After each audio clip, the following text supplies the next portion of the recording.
Chieh, obviously, I'm a huge fan of yours. Thank you. And so you need no introduction in terms of me, but in terms of those who might not know who you are, can you tell us who you are and what do you do? I think for 99.9% of the population, it's probably better that they don't know who I am. So, or if I believe otherwise, then I guess I wouldn't be who I am. So my name is Chieh, Chieh Huang. My profession, I guess, is an entrepreneur, and I co-founded and now I'm the CEO of a company called Boxed. And so what Boxed does is bring that wholesale experience to you and your doorstep without a membership fee, and generally 2 days or less to almost 94% of our customer base throughout the continental United States. We're about 4.5 years old, raised a good amount of money, and started in my garage like most great things in life. And now, we're spread all over the U.S. So I guess throughout that rise, we've had to make decisions with people, diversity, management, physical operations, and so it's been a pretty wild ride these last few years. It's great. I mean, your Boxed has done incredibly well in terms of growth. The press coverage actually has been great. And I've heard such wonderful things about what you've been doing there as a CEO, just really setting an incredible culture. I'm curious, how would you describe yourself? I would say still the same person that was in the garage, 4.5 years ago. And so, as we were walking in here, it's funny, you were like, it's not staged, I swear, but we walked by like boxes, just out there. And so other folks in the building had ordered. And so, that I still get a rush every time I see that because it's interesting, that customer is getting something physical from us. Yet I'm not sure if they know the history of it and that it just started in a 2-car garage not far from here in New Jersey. But going back to your original question of how I would describe myself, I would say still that humble, normal person that's still adjusting to some of the attention that the company, the people, and I'm getting these days. So I'm still getting there, but I guess I'm getting a little bit more comfortable with my newfound role of not just being an entrepreneur. It must have taken a lot for you to get from the garage to where you are today.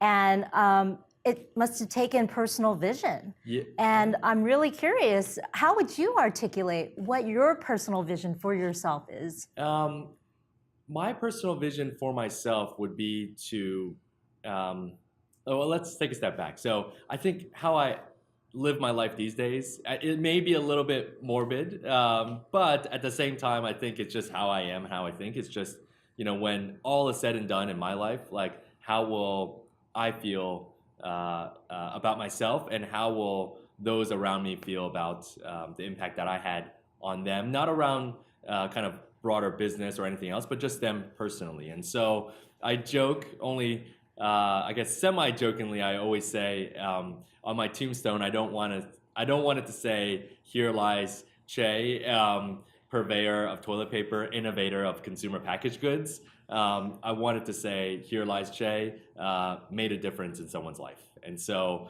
I kind of judge myself through that every morning. Sometimes I fail miserably, and all I did the previous day was hack away at emails and didn't really affect anyone. But it is the bar that I set for myself each and every day. And so that is the personal vision that I've set forth for myself. So how did you develop that vision for yourself, and how has that morphed over time? It's definitely morphed quite drastically over time. When you're in a garage with just 3 other folks and just like trying to live the dream and no one really believes in you at that time. We had it was literally a 2-car garage. There was like a leaf blower in the back. I had friends and family visit, and they're like, "Oh, this is the great Boxed," and like they'd go back and post on Facebook, "Chieh's unemployed," or my mother-in-law would be like, "I knew you weren't the one," and like, "How's Frank from Harvard?" to my wife, "Is he still single?" And so, going from those days to now, like, it's definitely morphed quite a bit, and that motivation every day has morphed. So at that time, it was just survival. It really was. It was just a few folks in the garage. Let's live the dream. Let's try to make something. But over time, we picked up more and more folks. In the beginning, it was more folks kind of like us. And so, professionals looking to get out of the daily grind and wanting to join a startup. But as we opened up physical facilities throughout the country, the responsibility that I felt that I had certainly morphed during that time. And so I no longer was at the helm of a 4-person kind of little dinghy. It was kind of like a multi-hundred person, I guess, bigger dinghy, and then became a yacht and maybe a cruise ship one day. But at the end of the day, the biggest thing that's morphed in my mind and that's morphed in me throughout that time has been that sense of responsibility greater than myself. So I'm no longer trying to build Boxed because I want a personal or professional win. I'm building Boxed and waking up every morning and doing what I do because there's folks counting on me. And that might sound a little strange until you go into some of our facilities, some of which we recruit out of homeless shelters. These folks are depending on me and us and these regular folks that were in the garage to make the right decisions so that they can put food on the table. We pay pretty decent wages, but the reality is some of these folks, this is their first job while they're recovering and while they're in a homeless shelter. And so if we don't make those right decisions on behalf of them, then they're going to have to make trade-offs in life. And that's become kind of my daily calling, I guess. So outside of toilet paper, outside of e-commerce, that's really what drives me, that sense of responsibility. Right. So what is Boxed mission statement? So it's funny because, I hope you're not recording this. No, I'm kidding. We can cut whatever you want out. I'm kidding. So what's interesting is that you have your big corporate mission statement, but you also have the one that's like, what are we really trying to do here? Right. And starting in the garage, people would always ask me. And I thought, man, the easiest thing would be if we were mentioned or if we just became the 4th wholesale club in America behind Costco, Sam's Club, and BJ's. If people mentioned the wholesale industry as Costco, Sam's Club, BJ's, and Boxed, I felt like we'd be in a good place.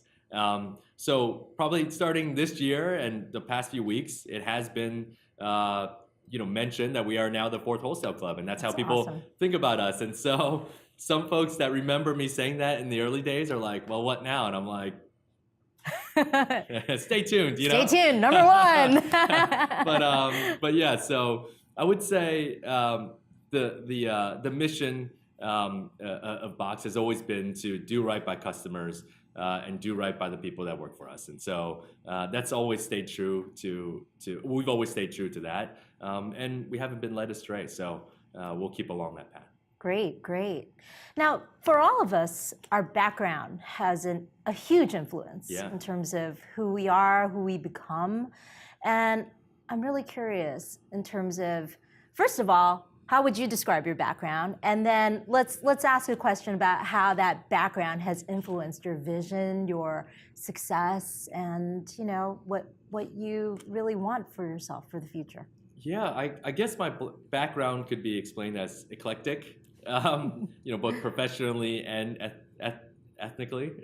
So my mom's side of the family, so my paternal grandparents, my grandmother was Japanese, my grandfather was mainland Chinese. They met during the waning days of World War II, and then both got disowned and just ran away together, and then had to run away again to Taiwan in 1948 or 49.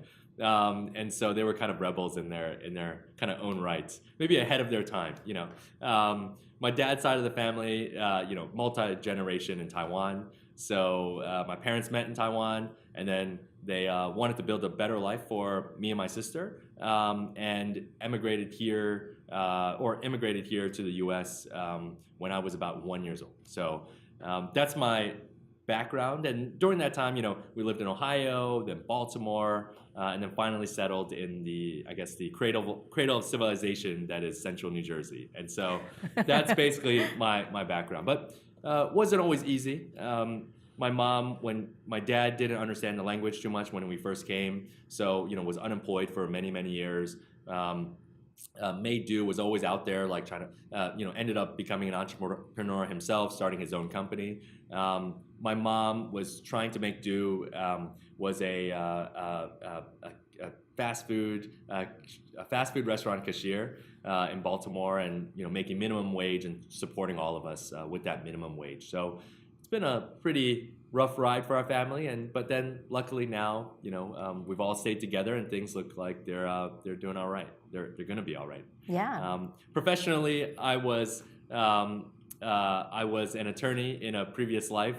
I can't, every time I say that, I can't believe I'm saying that, because I don't think I was a very good attorney, and I was a realist, and I realized that very early on, that I wasn't cut out for that 15-year partnership track. And then so we left and did the natural thing, and that was to make video games. And so our first company together as a co-founding group, we made social games for then a novel device called the iPhone. And so that's my professional background. And so how would you say your background has actually influenced your vision for who you want to be, and also, your accomplishments and your successes to date? I would say all people are just who we are today is just a manifestation of our backgrounds, and whether that's a background spanning kind of multi-generation or background going back to how you grew up and where you grew up, to even like the background of what happened in your life yesterday. And so I think we're just a manifestation of that. And so that background for me, going all the way back to my grandparents, then my parents, and then making a better life for us here, and having struggles early on when we were kind of early immigrants to this country. It's absolutely formative in who I am today, and I still recall all those tough times and the sacrifices that the folks before me made in order for me to have this opportunity to sit here and do this interview. And so a lot of people had to eat a lot of BS in order for me to be here, and I appreciate that. And for me, I'll never forget that.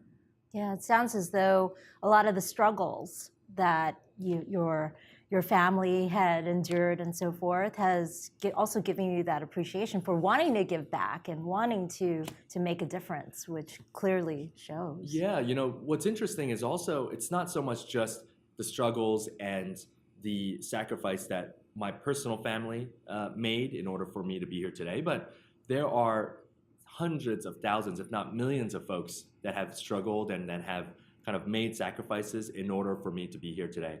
I will not know the names of 99% of them. I barely know the faces. But if I want a reminder, it's easy to just go to the Museum of Chinese in America, not far from here, and see those faces, and all those struggles that kind of they went through, and that hardship that they went through. They never knew that I was going to exist, and I don't know their names, but like kind of in a weird esoteric way, we are connected because they built the foundation in which folks like me and you can do what we do today. Without that struggle, without that hardship, we wouldn't be here today. I was at a huge retailer's kind of diversity conference once, and it's a huge retailer. It was the first time they had ever put on an Asian American affinity group diversity session. You would be shocked. This retailer is like long, storied, it's gigantic. It was the first time that Asian Americans had ever organized and said, hey, we want to have a day where we can discuss the issues affecting us. And so they invited me, and so I went, and yes, we're a competing retailer, but it's all in the name of doing the right thing. So question from the crowd came and said, why are we wasting our time here? Like, what are we really doing? And I was like, get that man a coffee. What's wrong? Did you not have lunch? Lunch was pretty good, man, But he then articulated that, this is our first Asian American one, but I've been to like just the diversity ones in general. And it seems like nothing ever happens, especially for the Asians within this company. Like we write letters, we kind of try to meet with management, but a lot of stuff just never really happens. And what is the end goal here? I don't think any of that will change within our lives, and I frankly don't see a lot of change. Took me aback because I was like, I was expecting like softballs, but this was like a 180 mile per hour heater right down the middle. So I gathered myself and thought, you know what? At the end of the day, you have to live with the fact that you will come to next year's session and the session after that and the year after that and the year after that, and may seem like nothing may seem like it's changing, and so meaning that you may come to all these different sessions and nothing will change perhaps for you, um, and you have to be okay with that. And people in the crowd were like, what, this guy's gone off his rocker. And what I meant by that was that the folks that marched at Selma, the folks that fought for civil rights, and the folks that did all these crazy things for civil rights, actually the vast majority of them were never alive to see an African American president. But yet, it didn't detract from the mission of what they were doing and the fight that they fought, right? And so what I was trying to convey is that all those hundreds of thousands of, if not millions of Asian Americans that came before us, they never imagined a day where you would have, like an Asian American entrepreneur in a magazine talking about, e-commerce, right? That was unfathomable about 100 years ago. But yet, they did what they did in order to build the base that we have today. And for us, we're early in that mission. And so there could be a day where me and you, we might perish from this earth not having seen an Asian American vice president or president. And that's perfectly okay. That doesn't take away from the fact that we have to do what we have to do, including talking about these issues. And so, that was kind of how I thought about it. But it was just a really interesting kind of anecdote that came to my mind. Yeah, I mean, certainly it's a journey. It's a journey that will take a long time. But the best thing that we can all do is be as proactive as we can to try to drive change. And so one of the things that Inspiring Diversity is really focused on is trying to drive that change. And in fact, our mission, and really the fundamental belief that we have been founded on is that anything is possible, regardless of your background, as long as we help each other to succeed. And so we're all about inspiring, empowering, and elevating. And one of the key things that we've done is we have developed what's known as the Polling Power Framework, which revolves around propelling yourself and others to success and really creating something tangible and hopefully easy for people to use in terms of crystallizing their thoughts. And I'm just curious, what do you think of the Polling Power Framework? So I thought it was really, really interesting. So a few things came to mind based on what you just said and also the Polling Power Framework.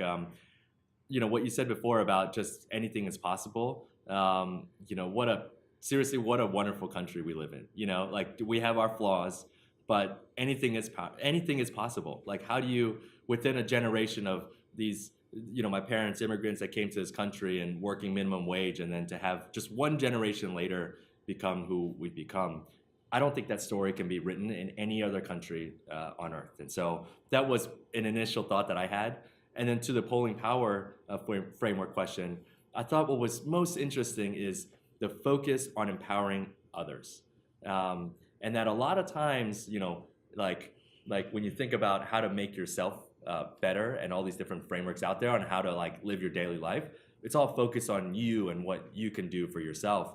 But what's interesting about the polling power framework is that it focused on the well-being of others, right? And so because at the end of the day, there's very few folks that are just out in organizations or out professionally as a team of one. We're a team, it doesn't matter if you're a team of 2 or 3 or 4 or 5 or 500 or 5,000 or 50,000, you're on a team.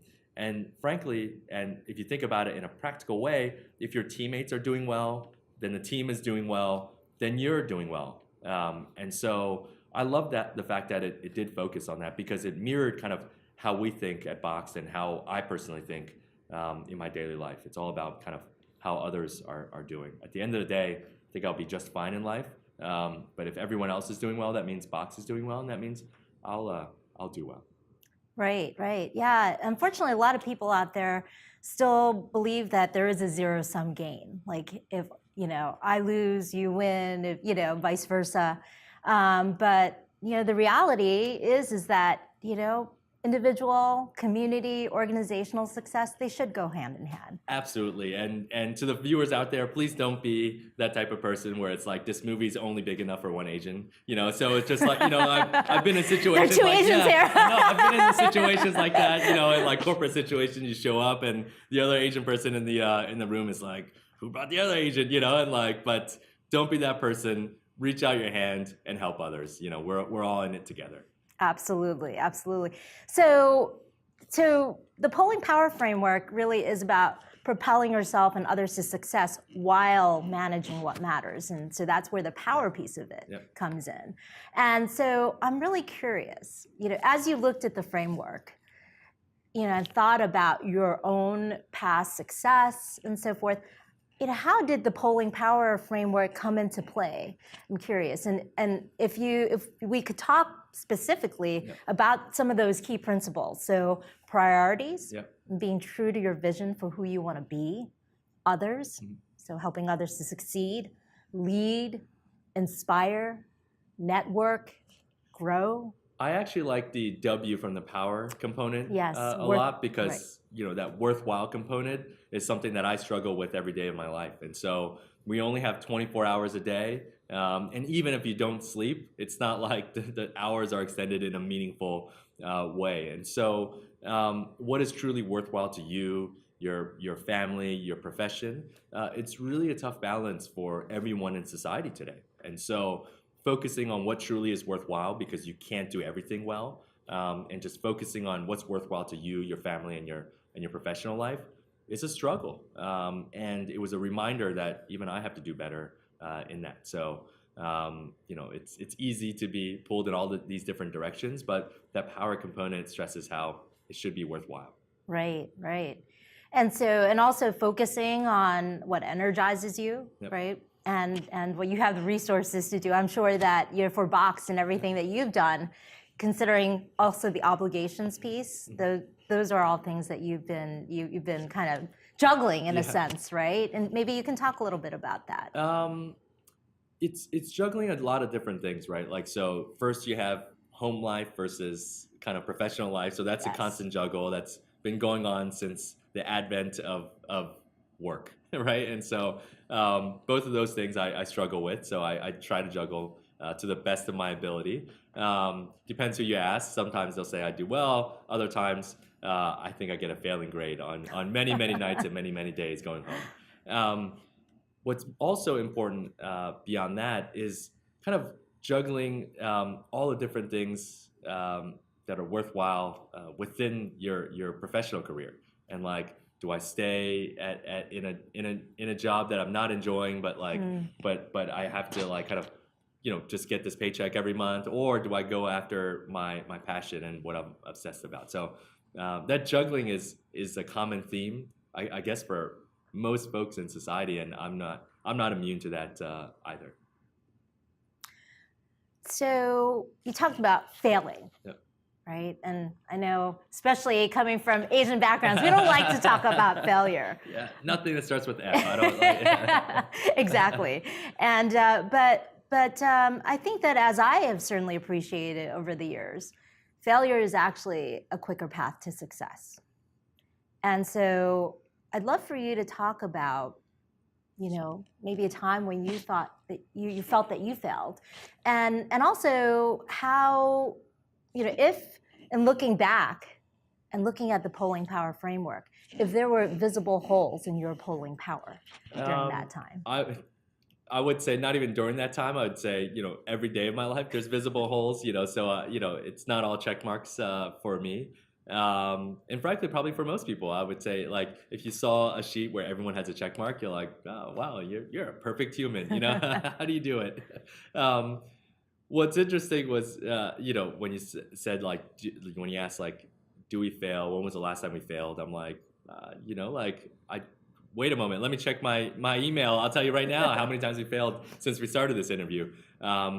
Because at the end of the day, at work, I fundamentally believe that if something doesn't go wrong during the course of a day, given that we have hundreds of employees, multiple offices, multiple fulfillment centers, then either someone's lying to me, or I didn't check my email yet. Yeah. So something is wrong every single day, and we fail every single day.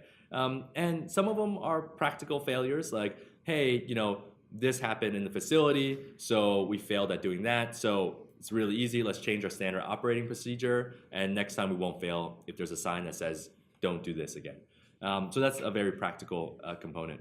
But also, when you zoom out and think about bigger failures, whether it's career or startups or negotiations, absolutely. I think those failures are just have been so fundamental to me, our management team, and to the company. One big one would be, us trying to simply raise money at the outset of our first company, and the amount of times we failed at doing that it was pretty unreal, because we had never raised money in our lives, and none of us were previous entrepreneurs. So failing at that, believe me, made you really, really good at shoring up your weaknesses. Right. Just going back to the polling power framework, and I don't know if you have a story about Boxed, because you guys have done such a great job in terms of building that sense of community, and I mean the great example that you've shown, and clearly you care about your employees, paying for weddings and so forth. Let's actually talk a little bit more about some of those great cultural things that you've done within Boxed, and let's then talk about how that fits into the polling power framework. So. Going back to the question about juggling and the topic of juggling, all the things we've done at Boxed, whether it's the college tuition program, the unlimited maternity and paternity leave, and even just the life-changing events program, including weddings, it's been a constant juggle, because we are, at the end of the day, a very friendly organization to the folks that empower us. So whether it's customers or employees, but at the end of the day, we also have to juggle and balance the fact that we're also not a charity. Yes. And so it's a constant struggle, right? And so I wish we could help every person that's ever stepped foot within the office or fulfillment center. But at the end of the day, we're not a charity. And the unfortunate kind of outcome is that we can't help everyone. We try to do our best, and I think we've done a pretty decent job. But balancing charity and being a company, yet trying to do the right thing, has been a constant struggle for us. But within the polling power framework, I would say the things that, if we had the management team here looking at the chart, they would be saying that inspiring on the polling side has been so important for us, because it's funny that we're kind of talked about in the press these days, because I would say 3-4 years ago, there was not a lot of interest in selling toilet paper and cookies online, and so the way in which we had to inspire our employees to come into work every day and do their best, even though some of their friends might be working on driverless cars or drones or virtual reality, it was a huge monumental task that we had to perform. So I would say that inspiration part was so important for us. And on the power part, I'd go back to the worthwhile aspect of the power component, because you can only do so much with the resources that we have. As an early, maybe not early stage startup anymore, as an early company, we just don't have the resources to do anything, to do everything, I mean. And so we have to find the most worthwhile objectives to go after. And that also is a really big struggle for us as well. Yeah. You got to meet those obligations, which is the O piece of the power. Yeah, or I just pull the covers over my head and I'm like, oh, delete the O, That would be nice sometimes, right? And give me more R, more resources. So, there are a lot of people out there who want to learn from your experience. So what advice would you give to your younger self? Oh, to my younger self? Oh man, Or to anybody out there who wants to be Chieh Huang. No, I'm like, to my younger self. or anybody out there? Let's turn the cameras off, and I'll tell you really like what I would tell myself. I would say to my younger self, live it up. Like there will be a time in your life that like you will have immense responsibilities over not just yourself, but a family and hundreds of employees across the country. So skip that class. Have fun. Go out and make those contacts and go out and just have fun because you can never get that time of your life back. I mean, I'm not saying go out and derail your whole life, but sometimes those are the memories that you truly have down the road. I actually skipped class quite a bit when I was younger. And I don't regret a single day of that because those are some of my fondest memories of us just like saying, you know what, we're just gonna go and do XYZ today instead of going to class. And I know that's probably not the advice you probably thought I'd give. Oh yeah, and it's certainly not very typical Asian advice, exactly. right? So I will never let my kids see this video. You know, I'll just say I was heavily sedated, kids. I didn't know what I was saying. But that would be the advice I would give to my younger self: is enjoy it because there will be a time where you're going to have to work really, really, really hard for folks, not just of your last name, but for folks that you don't even know across the country. To the younger professionals out there that may be watching this, or not even professionals, so anyone out there that may be watching this, I would say find what's worthwhile in your life.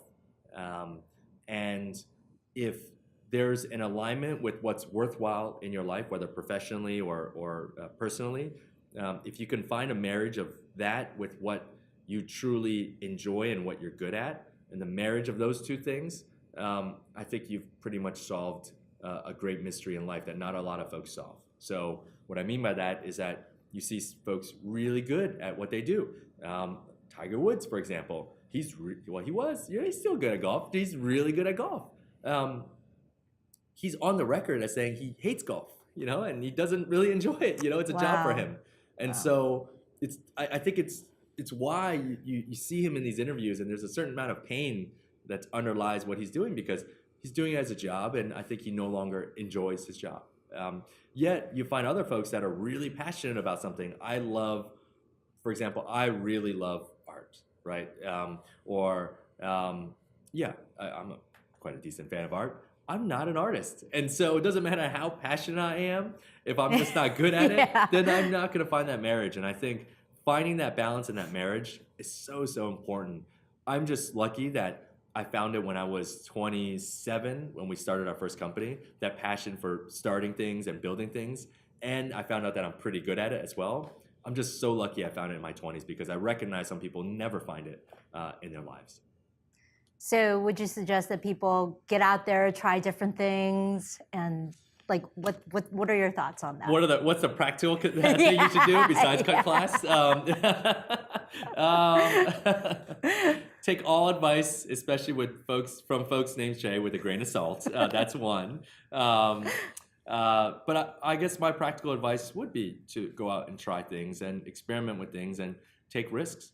No one ever kind of became a breakout success in life by not taking risks. And that includes folks like me, folks even within your own corporate environment, the folks at the very top, they took risks. They took risks to get there. Mm-hmm. And that definitely includes some of the biggest entrepreneurs today, including Elon Musk, Mark Zuckerberg. That sense of comfort was something they flouted and just totally threw to the wayside. And that not a lot of folks recognize or understand or know that. Right. You look at Mark Zuckerberg, he quit Harvard, and anyone who's ever gone to college knows that you apply, you take the SATs, it's a huge pain, and you get in. And if you get into one of the best schools in America to suddenly quit after 12 months, there's probably a sense in him that was like, should I really do this, Mm-hmm. Elon Musk, made hundreds of millions of dollars off PayPal, then eventually dumped it all into SpaceX and Tesla and solar, and his solar project is now actually Tesla as well, and slept on a friend's couch because he had no kind of liquid cash, and so how comfortable was he in taking that risk? And so taking that risk, going out there and kind of exploring new things, it's so, so important. Right, great. So let's shift gears a little bit, because well, we're both very passionate about inclusion and diversity. So, what is your call to action to individuals, who are watching this video, in terms of what they can do, in terms of really, pushing inclusion and diversity forward? And I know it's a journey. It's a journey. It's absolutely a journey. But if you have any calls to action, that would be great. Yeah, no, it's a journey of action. It's not a journey of sitting on the couch and hoping other people do it, So I would say the two main thoughts that come to mind would be getting into the mix and taking action. And that action could simply be being upfront at work and kind of like going and talking to people and asking for that promotion and speaking in that meeting, even though you don't feel comfortable. Those little things kind of affect how Asian Americans are perceived, even if if the perception is perceived by an audience of 10 people in a meeting. So every one of us can do something in order to lift that perception, that we are not just the model minority, and that we actually are quite a powerful kind of group within this beautiful country of ours. The second thing is that, and I've said it multiple times, I keep coming back to it, is help others. And I'm not saying go out and put like $50 in your Salvation Army, like kind of till. But I'm saying that like you should do that. Actually, that's a really honorable, noble thing to do. What I'm saying is help other diverse candidates, help other diverse folks within your reach, because we all relied on someone's help to get to where we are today. Don't forget that. And so that person that you may not know really well probably needs your help and probably could use your help. And if you don't reach out, it's really difficult for someone to reach out to you blind. And so pick up the phone, go out to coffee with these folks, mentor someone, but just reach out and help folks so that we can all lift each other up, I would say. Yeah. Is what I hope I can continue to do, and probably what I hope I would have had more of when I was a budding professional. Yeah. So helping others is the O in polling. It is, yeah. And I definitely really appreciate you helping us, helping me. And so what would you suggest other CEOs who are in the positions of power, leading organizations, what calls to action do you have for them? That's a great question. So I think my only message to other CEOs is to never forget the fact that any organization, company, group in the world, no matter how powerful, how strong, how big, is just a grouping of humans and individuals and people. And to never forget that the most important thing within an organization are the people, because if they all walked out tomorrow, it doesn't matter if you're a Fortune 5 company, 500, 5,000 company, the company is not going to be the minute that everyone walks out. And I think a lot of CEOs kind of forget that, and they think they've built this big, massive machine that's a machine. Machines are just creations of humans, and for the most part operated by humans. And so to never forget that, because it will humble you quite a bit when you remember that, and it will make you a little bit more human in a good way. Great. So curious, what do you think of the Inspiring Diversity community and how we can affect this conversation? It's been interesting seeing these videos on YouTube and now, not on YouTube, on my Facebook feed, and now I'm part of one myself. So I'll be watching myself like, oh man, But it's been interesting and it's been inspiring, because I think you've had like folks from all walks of professional life on, and talking about different kind of a wide array of not just topics, but just like backgrounds, like in terms of their upbringing and how they're affecting kind of diversity. And so it's been really interesting to see that kind of eclectic point of view. So I'm just glad I can add to it. Thank you. So Asian Pacific American Heritage Month is in a few months. Can you provide some reflections, in terms of what is the significance of that month to you, and what should we all be thinking about during that month? Um, I, you know, Obviously it's very significant to me, given my background. But I hope everyone out there just reflects upon the folks that didn't have a month to celebrate, and what they did and what they sacrificed in order for us to have a month to celebrate in this day and age. And I think a lot of people forget that. So it's not just what I did in my professional career to get to where I am today. It's not what my parents sacrificed. It's not what my grandparents sacrificed.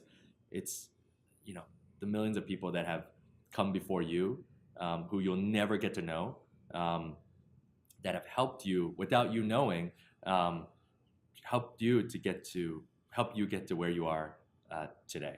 And I guess for me, that's who should be celebrated that month, because without them, I wouldn't be here. So that's who I'll be celebrating, that for sure. I know. Right, right. So any parting reflections, thoughts, things that you feel you want to communicate to the ID community that's watching? Yeah, I would say hang in there. It's called a journey for a reason, and it's not because you don't journey to the local drugstore, because there are trials and tribulations along most journeys, and so it won't be easy. But continue to march forward. But I would also say to consider what diversity really means, and so that means it could mean ethnic diversity, religious diversity, professional diversity. All of that really matters. And at the end of the day, it's not just one set of diversity that could empower an organization.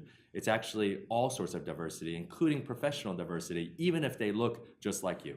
And so I think that's the message I would love to leave folks with, because diversity is often associated with just ethnic diversity, Yes.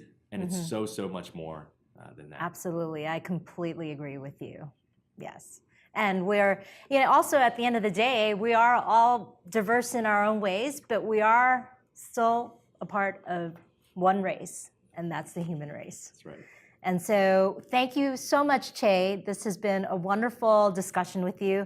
And I wish you, your family, Boxed all the greatest successes in 2018 and beyond. Thank you very much. And for the record, I didn't cut class that much if my mom's watching this. So I was just kidding, Mom. Thanks for having me. Thank you.